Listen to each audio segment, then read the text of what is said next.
Two companies you've never elected, never voted for, and never signed a contract with control more stock in Apple, Microsoft, Google, Amazon, ExxonMobil, JP Morgan, Pfizer, and every major media company than any individual on Earth. Their names are BlackRock and Vanguard, and the money they used to buy all of it is yours.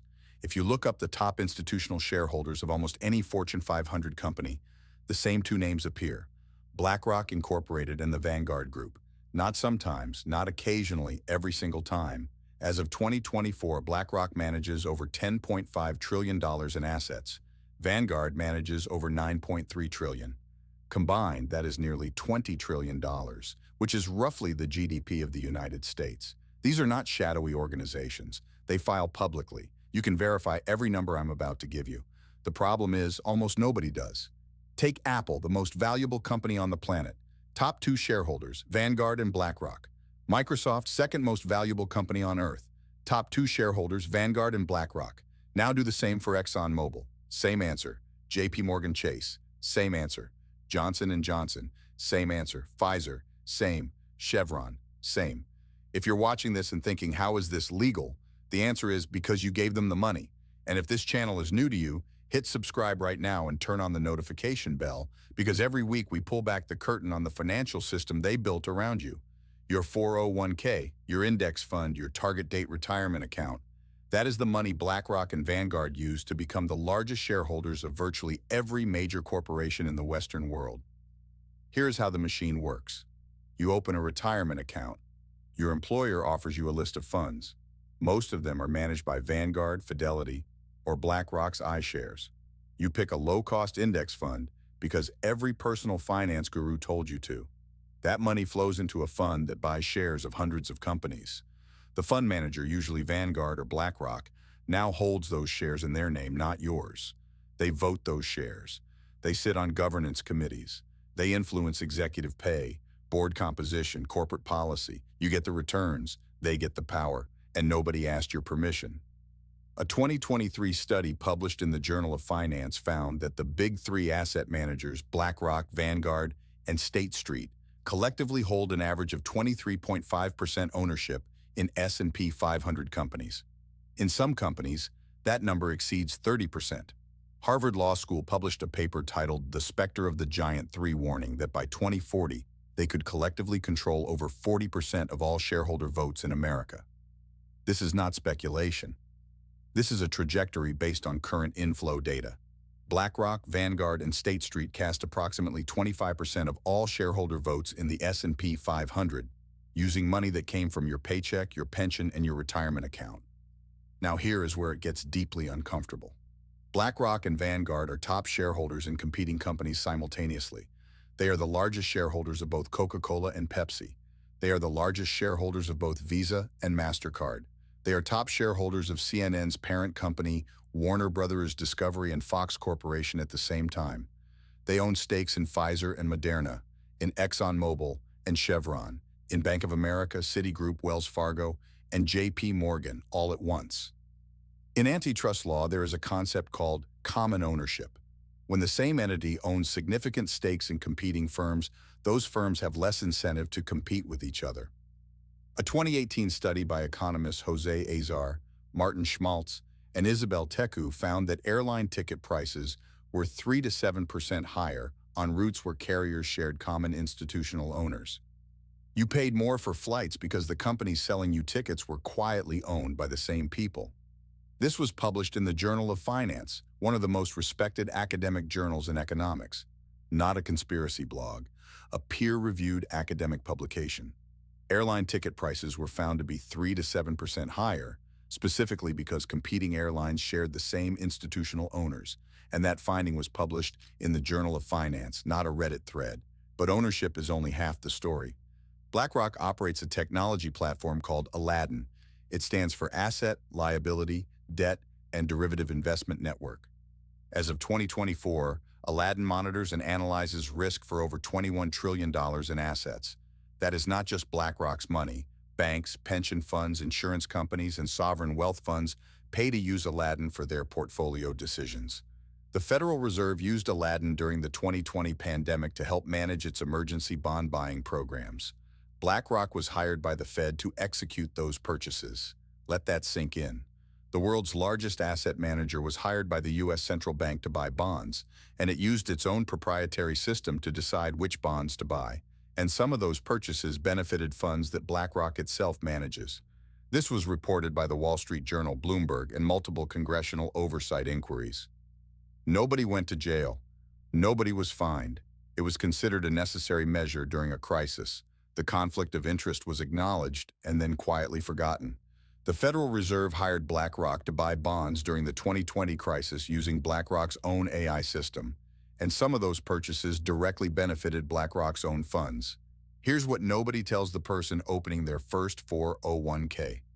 When you invest in an index fund, you're not just buying the market. You are pooling your money with millions of other people and handing the collective voting power of that pool to a single asset manager. You chose diversification. You got concentrated power. You wanted financial freedom. You funded financial monopoly. BlackRock CEO Larry Fink writes an annual letter to the CEOs of every company BlackRock owns shares in.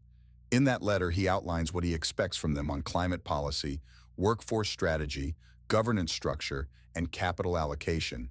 Those CEOs listen. Not because Larry Fink is a government official.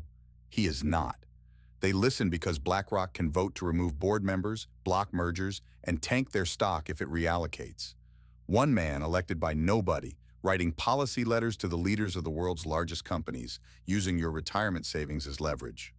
Larry Fink, elected by nobody, writes annual policy letters to the CEOs of the world's largest companies, and they comply because the leverage he holds is your retirement money. This is not about left versus right. This is not about ESG or anti-ESG. This is about a structural reality that almost nobody who invests understands. You were told to invest early, invest often, buy the index. That advice was probably correct for your returns. But nobody mentioned that the side effect of 100 million people following that advice is the creation of the most powerful financial entities in human history. Entities that face almost no regulatory scrutiny proportional to their influence. In 2022, the Securities and Exchange Commission considered new rules around common ownership and proxy voting transparency. Those rules were delayed, then diluted, then shelved. The lobbying expenditures of the asset management industry exceeded $120 million that year, according to Open Secrets. The very regulators meant to oversee this system are outspent, outgunned, and often staffed by people who previously worked at these firms. Your money is not just sitting in a fund growing quietly, it is being used, right now, to vote on corporate policy you were never consulted about, to influence industries you never chose to support, to consolidate control over an economy you participate in every day. You are not their client. You are the fuel. If this is the first time anyone has explained this to you, do two things right now. First, subscribe to this channel and hit the bell, because next week we are going to show you exactly how the Federal Reserve, which most Americans think is a government agency, is actually a private institution that has never been fully audited. And second, go look up the top shareholders of any company you use daily. Start with your bank. You already know what names you'll find. Chapters for description, 0 o'clock, the two companies that own the world. 1:30, how your retirement funded their empire, 3:15. They own both sides of everything, 5 o'clock, the Aladdin in the room, 6:45, what this means for you. 8 o'clock, the uncomfortable question. Short 1, BlackRock and Vanguard combined manage nearly $20 trillion in assets and hold top shareholder positions in virtually every Fortune 500 company, and they did it using your 401k. That money came from your paycheck. You chose a target date fund or a total market index. That purchase made them the legal shareholders of those companies. Not you, them. They vote those shares. They set corporate agendas. They write letters to CEOs telling them how to run their businesses. And the CEOs listen. Because the money behind those letters is massive. The thing is, it's your money. You just don't get the power that comes with it. Short 2. BlackRock, Vanguard, and State Street cast roughly 25% of all shareholder votes in S&P 500 companies. They didn't earn that right by building those companies. They got it by managing your retirement fund. When your employer gave you a list of investment options, most of those options were funds run by these three firms. You chose one. Millions of other people chose the same one. All that money pooled together and bought shares. But the shares are held in the fund's name. The fund votes, not you. Harvard Law projected that by 2040, these three firms could control over 40% of shareholder votes in America. That's not an economy, that's an oligopoly. Short 3. Competing airlines were found to charge you 3 to 7% more on routes where they shared the same institutional owners. This wasn't a conspiracy theory. It was a peer-reviewed study in the Journal of Finance. BlackRock and Vanguard hold major stakes in Delta, United, American, and Southwest simultaneously. When the same owner profits from all competitors, those competitors have no real incentive to undercut each other. You feel it at checkout. You feel it at the pump.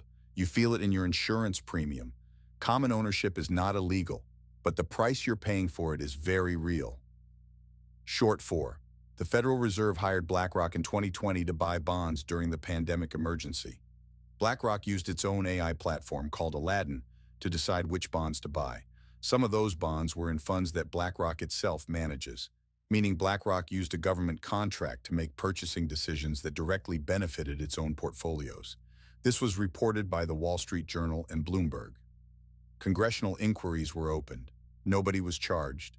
Nobody was fined. The conflict of interest was documented, acknowledged, and then allowed to continue. This is the financial system working exactly as designed. Short 5. Larry Fink has never been elected to any public office. He holds no government title. But every year he writes a letter to the CEOs of the world's biggest corporations telling them what he expects on climate, governance, hiring, and capital allocation. And they do what he says, not because he's their boss, because BlackRock can reallocate billions with a single decision. The money BlackRock uses as leverage in those letters came from your retirement account, your pension fund, your index investment. You wanted compound interest. What you got was the single most powerful unelected financial figure in the modern world.